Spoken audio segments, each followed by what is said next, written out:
Bonsoir Kairon, merci d'avoir accepté notre invitation sur i24 News. Vous êtes humoriste, acteur, réalisateur. Nos téléspectateurs vous connaissent pour vos rôles dans la série culte Bref, mais aussi pour vos films Nous trois ou rien et Mauvaises herbes. Et vous êtes né à Téhéran. Alors comment réagissez-vous quand Donald Trump menace de rayer l'Iran de la carte? Après, Donald Trump, il dit tout et son contraire. Et tant qu'il n'a pas appuyé sur le bouton, il ne faut pas s'en faire, je pense. Est-ce que vous avez le sentiment que les manifestants iraniens ont été lâchés par les Occidentaux? Donald Trump a une responsabilité vis-à-vis du peuple iranien. Il lui a dit « Continuez de manifester, l'aide arrive », alors que cette aide, elle n'est jamais arrivée. Alors, ce n'est pas les Occidentaux, parce qu'il y a plein d'Occidentaux qui manifestent, qui soutiennent le peuple, qui font ce qu'ils peuvent, mais qui sont assez limités. En réalité, ce sont les puissances occidentales. Et moi, je l'ai dit il y a quelque temps, je n'ai pas une énorme confiance au gouvernement américain successif. Quand on voit le nombre de guerres dans lesquelles ils sont impliqués et on sait leur capacité à bouger pour leurs intérêts, j'aimerais dire que je suis surpris, mais ce n'est pas vrai.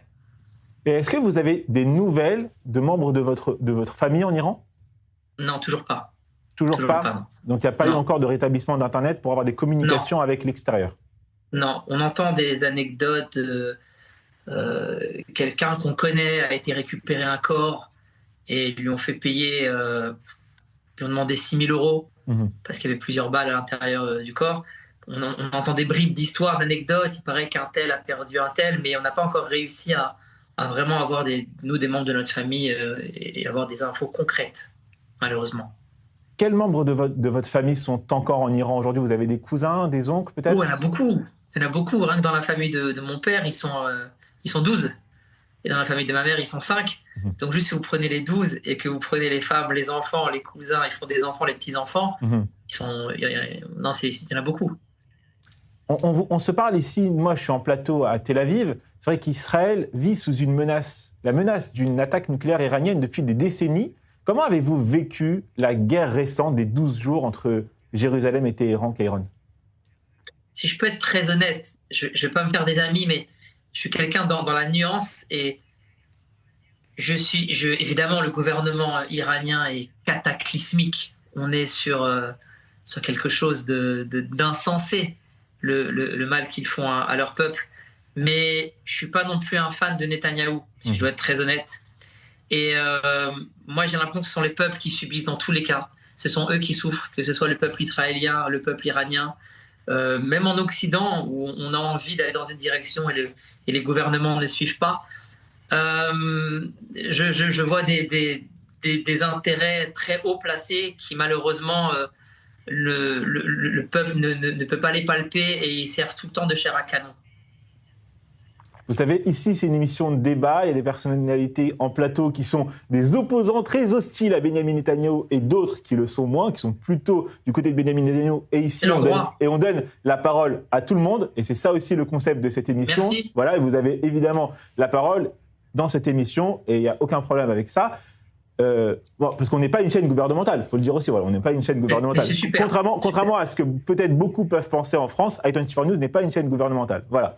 Okay. Je vous pose une autre question sur ce régime. La paix au Moyen-Orient, est-ce qu'elle est impossible, selon vous, tant que ce régime se maintient au pouvoir? C'est au-delà du régime. C'est quand on voit que l'embargo qu'il y a sur l'Iran, il sert le gouvernement iranien, parce que ça leur a permis... il faut comprendre que le gouvernement iranien, c'est vraiment une bande d'incompétents. Il faut comprendre que les gens qui sont placés au gouvernement iranien, ils ont juste dû faire serment d'allégeance à Khomeini et que c'est une succession. Ce sont les premiers à profiter de l'embargo. Mais quand on voit que de l'autre côté, les États-Unis aussi imposent ça, quand on voit que les pays arabes pourraient aider, qu'ils ne le font pas, sincèrement, je ne suis pas un spécialiste de ça. Moi, j'essaie toujours de donner mon opinion de façon artistique à travers des projets. Vous l'avez dit tout à l'heure, Nous trois ou rien. Là, en ce moment, c'est une pièce de théâtre. On va en parler. Qui s'appelle Alba et Sadar. On va en parler. Et Je ne suis pas un spécialiste. Et pour vous dire, j'ai même oublié votre question. Le temps que j'ai commencé à répondre, vous pouvez me la répéter. Il a placé. Alors, juste. Évidemment que je l'ai placé. non, mais c'est sûr et certain, mais quoi qu'il arrive, on va en parler. Parce que, sachez. Je ne l'ai pas placé pour la promo. Hein. Non, je c'est sais. sincère. Mais quoi qu'il arrive, vous inquiétez pas, on va en parler. Et sachez ici, autour de la table, dont le présentateur de cette émission est extrêmement fan de vous. Je suis venu vous voir sur scène à Paris il y a quelques années, mais bon, on va en parler juste après. Mais je vous jure que c'était pas pour dévier du sujet. Pas du tout. C'était vraiment pour dire que, en fait, il y a des choses que je ne maîtrise pas. Je sais juste que le gouvernement iranien est une plaie. C'est un des rares gouvernements qui est une plaie pour son peuple et pour les autres s'ils arrivent à se propager. Kairon, une dernière question et après je vais passer la parole aux débatteurs qui ont aussi des questions pour vous. Là, on voit sur les réseaux sociaux la diaspora iranienne, même dans la rue, à Paris, en France, partout, la diaspora iranienne n'est pas unie dans son opposition au régime. Certains disent ni Shah ni Mollah, quand d'autres militent pour le retour du fils du Shah. Vous êtes plutôt ni Shah ni Mollah? Oui, parce que après, moi, c'est particulier. Je viens d'une famille de résistants. Donc, j'ai vu mon père, mes oncles et leurs amis lutter contre le Shah qui était un dictateur. Il faut être honnête, il faut dire qu'à l'époque du Shah d'Iran, il y avait beaucoup plus de liberté individuelle. L'Iran était à cette époque-là un pays moderne. L'Iran n'avait rien à voir avec ce qu'elle est aujourd'hui, mais ça restait quand même un despote. Le Shah d'Iran reste quelqu'un qui a envoyé des gens en prison, qui les a torturés parce qu'ils étaient contre son régime. Et mon père en fait partie. Donc, il ne faut pas attendre de moi que je dise vive le retour du fils du Shah qui n'a jamais condamné les actes de son père.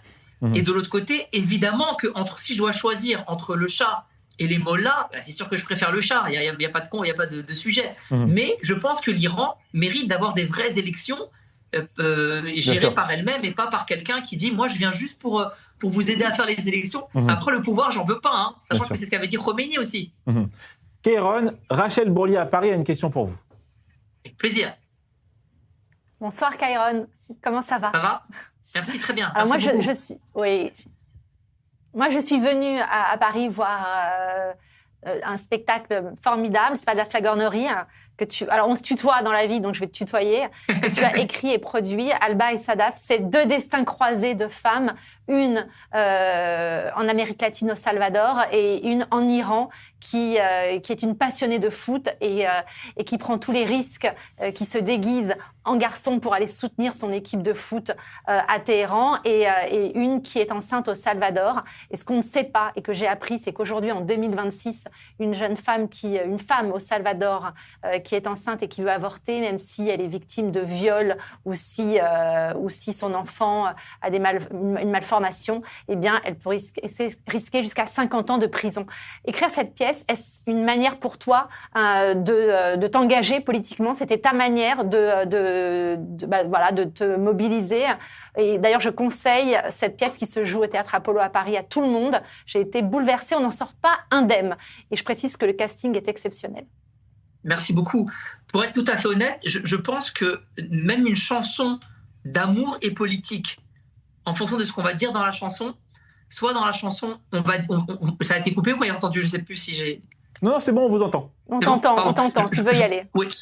Pardon, je vous disais que même dans une chanson d'amour, en réalité, si la chanson dit fais ce que tu veux, tu es libre, etc., c'est un parti pris.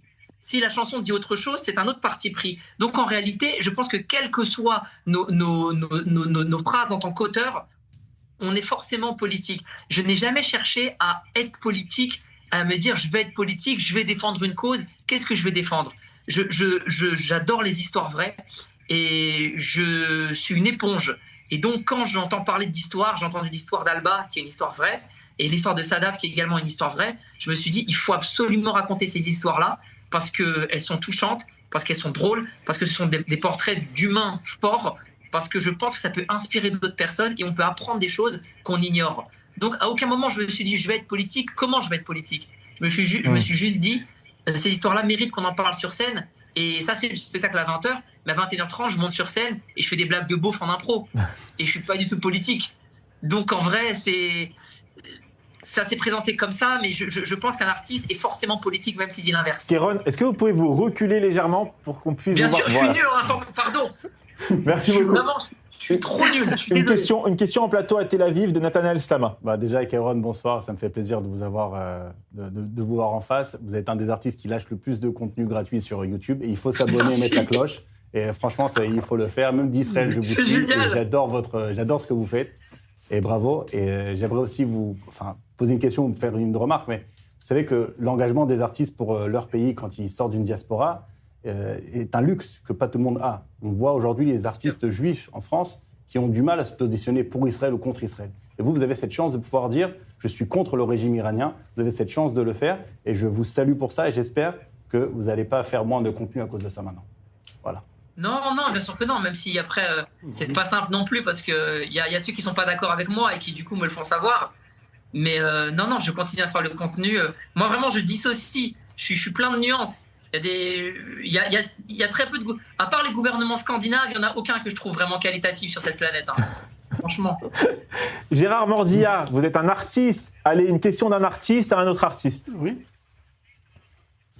Non, je veux simplement dire que j'ai approuvé tout ce que disait Kairon. Je suis exactement sur le même point de vue, que l'Iran est une théocratie fasciste et je crois surtout que s'il y a une libération, ça viendra d'un mouvement de l'intérieur et ça ne viendra pas de l'intervention de quelques pays que ce soit de l'extérieur. Alors, le problème est terrible pour eux parce que le peuple iranien a contre lui les gardiens de la révolution qui ont la corruption à 2000%, qui ont les armes, qui ont toutes les structures étatiques, etc. Les autres, pour l'instant, n'ont que le courage. Mais moi, je pense beaucoup que c'est ce courage qui pourra changer les choses. Parce qu'il ne faudrait pas... Ce qui pourrait changer, c'est que l'armée change de côté. Mais on échangerait une théocratie fasciste contre une dictature militaire. Ce n'est pas ça. L'Iran est un grand pays, d'une grande culture, une grande histoire, et son peuple est capable... Dans combien de temps, je ne sais pas, le plus vite possible, je le souhaite, justement de renverser ce régime monstrueux qui a été mis en place, qui est d'ailleurs l'exact pendant de ce qu'était le Shah à son époque avec la Savaille, etc. Il n'arrive pas à s'arracher à ça, et moi je crois que c'est ça qui est non pas désespérant, parce qu'on n'est pas assez riche pour être désespéré, mais qui parfois fait douter tout simplement de notre propre courage. On ne peut pas être simplement des spectateurs impuissants face au malheur du monde. Nous sommes, en tant qu'artistes, forcément, et c'est là que je le rejoins, Kairon, absolument, entièrement engagés. À partir du moment où on s'adresse au public, de quelque manière que ça soit la danse, la musique, le cinéma, la littérature, etc., ça devient politique au sens initial du terme, c'est-à-dire qui s'adresse à la cité. Et je crois que c'est notre façon à nous de protester contre le monde tel qu'il est aujourd'hui. Mais il ne faut pas être naïf, ils auront besoin des Américains, de la puissance comme nous on a eu besoin pendant la Seconde Guerre mondiale face à Hitler, de la puissance... des Russes des Américains. Des Russes. Des Américains. Donc, je pense que les Iraniens, vous allez avoir besoin de la force de Donald Trump. Ils auront besoin, les Iraniens, des Russes et des Chinois. Amir pas Badran. Forcément de Donald Trump. Amir Badran. Oui, Kairon, bonsoir. Bonsoir. Moi, je me demande comme ça, je suppose que vous êtes français, vous avez vos origines iraniennes, et je me demande, est-ce que vous vous sentez des fois déchiré entre ces deux mondes-là qui des fois sont contradictoires, des fois viennent ensemble. Tu incarnes un peu les deux, donc alors quels sont tes sentiments ces jours-là? Et Kairon, je vous précise qu'Amir Badran est un élu municipal à la mairie de Yafo, Tel Aviv-Yafo, et qu'il représente ici en plateau la minorité arabe-palestinienne. Voilà. D'accord, bravo à tout le monde. Je ne sais pas quoi faire de cette info. Allez-y, Kairon. Pardon. C'est rare En tout cas, qu'il ait pas de la diversité, c'est magnifique. Ce serait mentir parce qu'aujourd'hui, j'ai jamais voulu jouer la carte iranienne.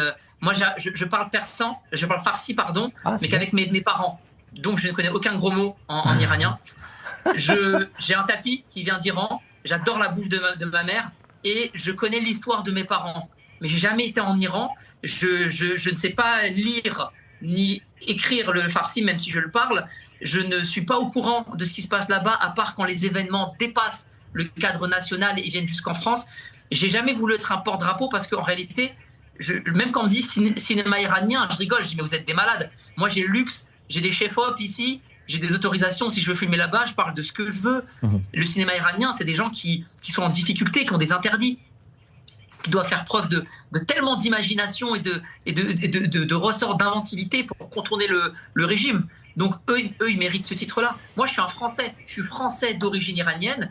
Et forcément, par rapport à je suis humain, donc ce qui se passe en Iran me touche. Mais comme ce qui se passe au Congo. Sauf que quand ça se passe au Congo, personne m'appelle en télé pour en parler.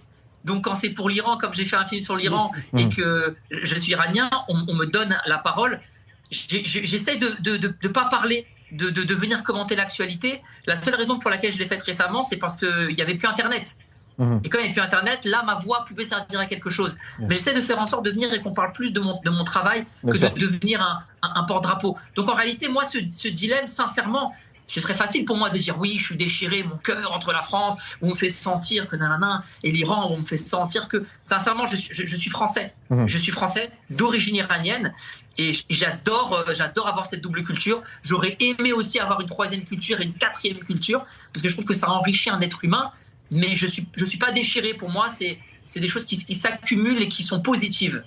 Amir Badran, je vous recommande le film Nous trois ou rien de Kéron. Vraiment, il faut que vous le regardiez. Je le regarderai. Alors, on va parler de votre art, Kéron. J'ai assisté, comme je vous l'ai dit tout à l'heure, au spectacle Dragon il y a quelques années avec ma sœur. Oh, trop bien. Honnêtement, c'était une soirée exceptionnelle et je pense que le mot qui peut le plus qualifier cette soirée, c'est unique. Alors, Kéron, est-ce que l'aventure Dragon continue? Là, il me reste 10 dates. Ok. Après les 10 dates, on arrête. Et ensuite, je vais faire une petite pause pendant 1 an et quelques. Ok. Et je cherche dans quelle salle revenir. Je ne sais pas encore dans quelle salle revenir. Il faut que je change. Il faut que j'étoffe aussi un peu plus mon stock de blagues. Parce que ceux qui ne me connaissent pas ne savent pas, mais j'ai un stock de blagues de plusieurs heures. Et chaque soir, je puise une partie dans le stock et puis le reste, je le fais en impro. Et du coup, chaque soir est différent. C'est pour ça qu'il y a des gens qui sont revenus 5 fois, 10 fois, etc. Là, il faut que j'écrive de nouvelles choses.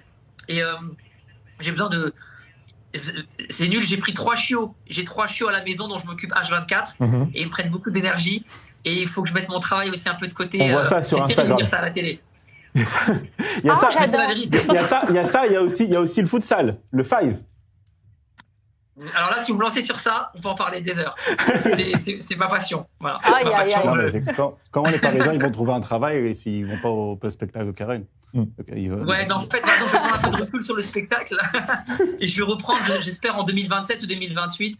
Et d'ici là, je vais me concentrer sur Alba et Sadar parce que cette histoire, je veux qu'elle fasse le tour de la France. Je veux que les gens soient au courant et qu'ils puissent ressentir l'émotion que Rachel a ressentie.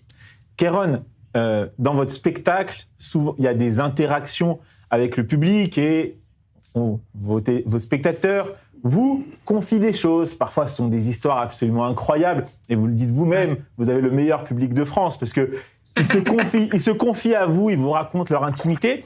Alors, honnêtement, je vais jouer le spectateur de Kéron et je vais vous raconter une anecdote très personnelle qui vous concerne et qui me concerne encore plus. Et vous allez voir, ça... Je parle pas, je vous laisse parler. Hein. Vous me laissez parler, je vous raconte ça. C'est assez court. J'ai une fille qui a 2 ans, qui est née en janvier, là, qui a fêté il y a pas longtemps ses 2 ans.